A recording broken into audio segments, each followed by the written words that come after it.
अस्सलामुअलैकुम, मेरा नाम मोहम्मद शुएब है और आप देख रहे हैं शेबी बिटकॉइन यूट्यूब चैनल। आज के दिन मेरा टॉपिक क्रिप्टो मार्केट की अपडेट देना है। बिटकॉइन और इथेरियम का एनालिसिस करना है, साथ में गोल्ड, एसएनपी और नैस्डैक का भी एनालिसिस करेंगे और क्रिप्टो प्रोजेक्ट रैंडम टोकन जो हैं जो टॉप ट्रेंडिंग में हैं उनको डिस्कस करेंगे। उसके अलावा मार्केट के हवाले से रैंडम न्यूज़ और अपडेट मैं आपसे शेयर करूँगा। सबसे पहले यहाँ पर बीटीसी का चार्ट मेरे पास ओपन है डेली के टाइम फ्रेम में, और कल के दिन जो है बीटीसी ने पंप लगाया अच्छा खासा और उसके बाद यहाँ पर होल्ड कर रहा है।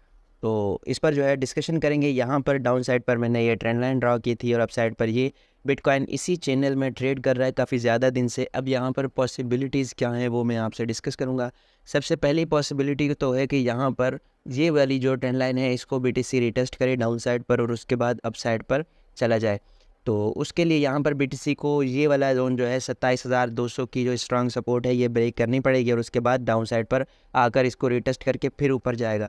दूसरा सिनेरियो ये हो सकता है कि यहाँ पर इस एरिया को भी ब्रेक ना करे बिटकॉइन और यहाँ पर रिटेस्ट करे और इस एरिया में इस ट्रेंड लाइन को रिटेस्ट करे और उसके बाद मार्केट अप साइड पर जाए और 29,000 से 30,000 तक का एरिया यहाँ पर हमारे पास रिटेस्ट हो और उसके बाद जो है मार्केट इस ट्रेंड लाइन को ब्रेक करके फिर मार्केट अगर फर्दर नीचे जाना होगा मार्केट ने तो फिर यहाँ पर ये वाला सिनेरियो हमारे पास हो सकता है।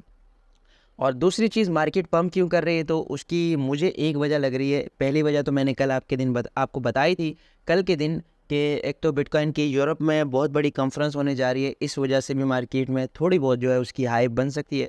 और उसके अलावा जो एक और वजह है वो है इकोनॉमिक इवेंट। यहाँ पर सीपीआई डेटा आने वाला है अगले हफ्ते और जब यहाँ पर एक्सपेक्टेड हमारे पास सीपीआई डेटा नीचे आने वाला है यानी महंगाई कम होने वाली है तो इस वजह से भी बीटीसी की प्राइस भी अप्रिशिएट हुई। और यहाँ पर अगर देखें तो गोल्ड की प्राइस भी यहाँ पर ऊपर इतनी लंबी इसने ग्रीन कैंडल बनाई और यहाँ पर मैंने आपसे एनालिसिस भी करके दिया था गोल्ड का कि यहाँ से गोल्ड पंप कर सकता है। और S&P 500 को देखें तो यहाँ पर भी आपको एक अच्छा खासा जंप नज़र आया होगा प्राइस में। और उसके अलावा नैस्डैक को देखें तो यहाँ पर भी आपको प्राइस में अच्छा खासा पंप नज़र आया है। तो मेरे ख्याल से जहाँ तक मुझे अंदाज़ा है मुझे लगता है कि ये जो है सीपीआई डेटा की जो एक्सपेक्टेशन है इस वजह से मार्केट ने पंप किया है। और डॉलर इंडेक्स यहाँ पर देखें तो यहाँ पर जो है यहाँ पर इसने 3 दिन मुसलसल रेड कैंडल बनाई, फिर यहाँ पर और अब अगेन यहाँ पर अच्छे वॉल्यूम के साथ जो है ये रेड कैंडल बना रहा है। तो ये वाला इसका रिटेस्ट जोन हो सकता है। ये मैंने आपको परसों के दिन बताया था कि यहाँ पर ये रिटेस्ट कर सकता है। उसके बाद जब ये अपसाइड पर जाएगा तो फिर मार्केट्स जो रिस्की मार्केट्स हैं वो क्रैश कर सकती हैं। और बीटीसी की डोमिनेंस की बात करें तो बीटीसी की डोमिनेंस के बारे में मैंने आपको बताया था कि यहाँ पर ये हेड एंड शोल्डर का पैटर्न बना रहा है, बुलिश पैटर्न। तो यहाँ से जब ये अपसाइड पर जाएगा यहाँ तक इसका टारगेट बनता है इसकी नेक लाइन के अकॉर्डिंग, तो इस जगह फिर अल्ट्स कॉइन जो है वो हमारे सफ़र कर सकते हैं और फिर जो बीटीसी है उसमें पैसा ज़्यादा आएगा और बीटीसी हमारे पास पंप करता हुआ नज़र आएगा।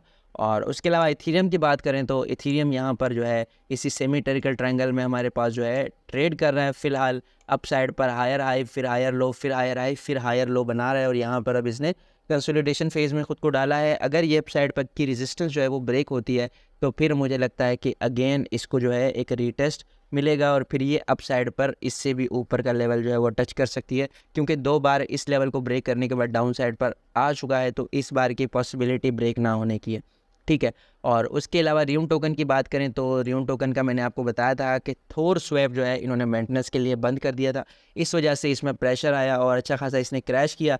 तो प्रीवियस हमारा जो बाइंग का लेवल था वो ये था जिससे जो है हम होल्ड नहीं कर सके। तो अब नेक्स्ट हमारा जो जोन है बाइंग का वो ये वाला जोन रह सकता है। ये स्ट्रॉन्ग जोन है, यहाँ पर जो है इसको बायर्स मिल सकते हैं और एक और डिमांड क्रिएट हो सकती है। एवेक्स टोकन के बारे में कल के दिन मैंने एनालिसिस किया था, अगर आपने देखा था तो उस वक्त ऑलमोस्ट यहाँ पर ट्रेड कर रहा था। फिर मैंने आपसे कहा था कि ऑलमोस्ट ये $12 को टच कर सकता है, ये वाली जो रेंज है इसमें घूमकर फिर जो है एक लंबी सी विक बनाकर डाउन साइड पर आ गया। लेकिन इसका कल के दिन डंप करने की वजह जो थी वो ये थी कि इनका जो एक सोशल प्लेटफॉर्म था जिसकी हाई बनी हुई थी उस पर कुछ हैक हुआ और जो टोटल वैल्यू लॉक थी वो किसी ने जो है हैक करके जो फंड है वो चोरी कर लिए, तो इस वजह से इसमें जो है प्रेशर क्रिएट हुआ। और अगेन मैंने जो बाइंग एरिया बताया था वो बाइंग एरिया मेरा यहाँ पर $9 के करीब था। तो आप वेट कर सकते हैं, अगर यहाँ पर आता है आप ही रेंज में तो फिर आप इसको बाय कर सकते हैं। ट्रस्ट वॉलेट का टोकन जो है अप साइड पर पंप कर रहा है और यहाँ पर एक दिन इसने प्रेशर लिया और उसके बाद अगेन ये पंप कर गया। इसकी जो न्यूज़ है वो ट्रस्ट वॉलेट का 2.0 वर्जन जो है वो लॉन्च हो रहा है, इस वजह से ये पंप कर रहा है। अगेन ये वाली रेजिस्टेंस काफ़ी हैवी रेजिस्टेंस थी जिसको ये ब्रेक कर चुका है। लेकिन यहाँ पर वॉल्यूम के बारे में बात करें तो वॉल्यूम अगेन यहाँ पर हमें कम से कम होता हुआ नज़र आ रहा है।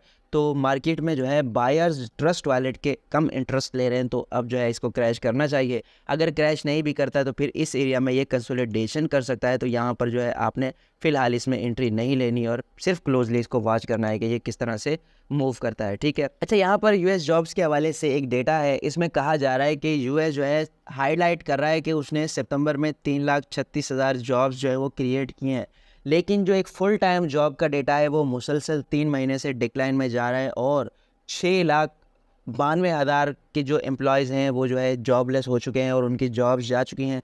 तो इस चीज़ को जो है ये फ़िलहाल दिखा नहीं रहे, और यहाँ पर देखिए तो ये ग्राफ आपको दिखा रहा है कि यहाँ पर मुसलसल लोगों की जॉब्स जो हैं वो जा रही हैं। अब फुल टाइम जॉब से मुराद क्या होती है कि आप सिर्फ़ और सिर्फ पूरे दिन में 24 घंटे में एक ही जॉब करते हैं और उसी जॉब से आप जुड़े रहते हैं। तो फिर क्या होता है कि अगर वो आपकी जॉब्स जाती है तो आप मुकम्मल तौर पर बेरोज़गार हो जाते हैं। और दूसरी जॉब्स के बारे में बात करें जो सितंबर में क्रिएट हुई हैं 3 लाख से ज़्यादा, वो होती हैं पार्ट टाइम जॉब, यानी आप 4 घंटे 5 घंटे एक जगह काम करें, 10 घंटे एक जगह काम करें, यानी आपके 3-4 काम ऐसे हैं कि अगर आपका एक काम नहीं भी होता तो आप दूसरे काम से गुजारा चला लेते हैं।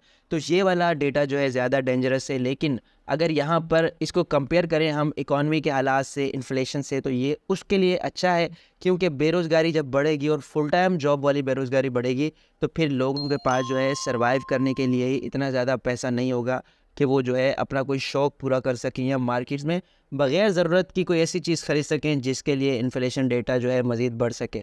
तो ये चीज़ जो है काफ़ी डेंजरस है अमेरिका के लिए। तो इसमें जो है हाँ, अलबत्ता महंगाई का जो है फ़र्क पड़ सकता है इससे।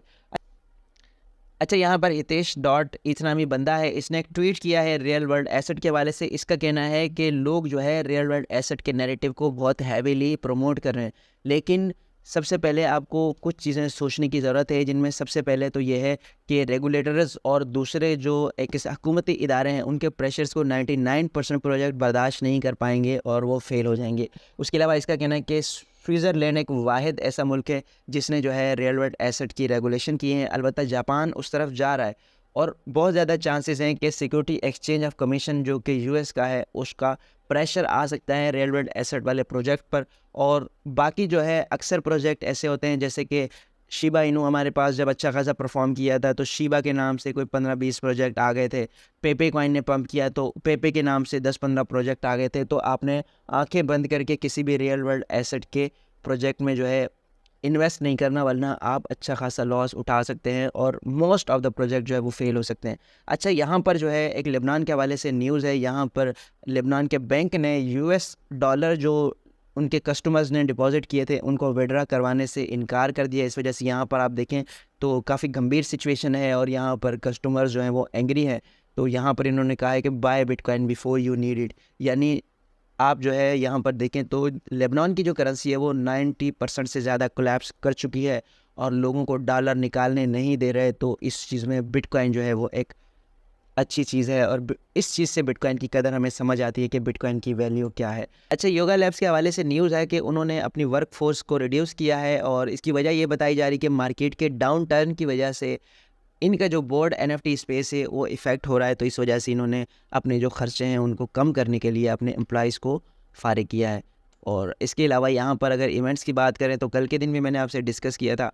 अब मज़ीद यहाँ पर जो है नेक्स्ट वीक सीपीआई डेटा आने वाला है और ये आएगा 12 तारीख को, आज 8 तारीख है यानी 4 दिन बाद। तो मार्केट में वोलेटिलिटी देखने में आ सकती है, लेकिन एक चीज़ मैं आपको लाजमी बता दूं कि कई बार ये जो एक्सपेक्टेशन है इनको देखकर मार्केट पहले ही पंप कर जाती है। यानी अब जो मार्केट का पंप हमें नज़र आ रहा है वो ऑलरेडी ये वाली जो न्यूज़ है इनके हिसाब से ऑलरेडी पंप कर चुका है। तो अगर फोरकास्ट के हिसाब से एक्चुअल प्राइस आती है, यानी महंगाई हमें 0.3 ही आती है और एयर ऑफ एयर 3.6 आती है, तो फिर इसका मार्केट पर कुछ खास इम्पैक्ट नहीं होगा। क्यों नहीं होगा? क्योंकि ऑलरेडी मार्केट जो है इस चीज़ को जो है देख चुकी है और जो इन्वेस्टर और ट्रेडर हैं वो इसको ऑलरेडी अप्लाई कर चुके हैं। तो होगा क्या कि अगर इससे नीचे या इससे ज़्यादा नीचे या इससे ज़्यादा ऊपर आती है तो फिर मार्केट में जो एक्सपेक्टेशन है उसके ख़िलाफ़ मार्केट जाएगी, तो फिर उस हिसाब से जो है ट्रेडर या इन्वेस्टर रिएक्ट करेंगे। ठीक है, तो ये थी आज की वीडियो। उम्मीद है कि आज की वीडियो भी आपके लिए इन्फॉर्मेटिव रही होगी। मिलते हैं अपनी नेक्स्ट वीडियो में। अल्लाह हाफिज़।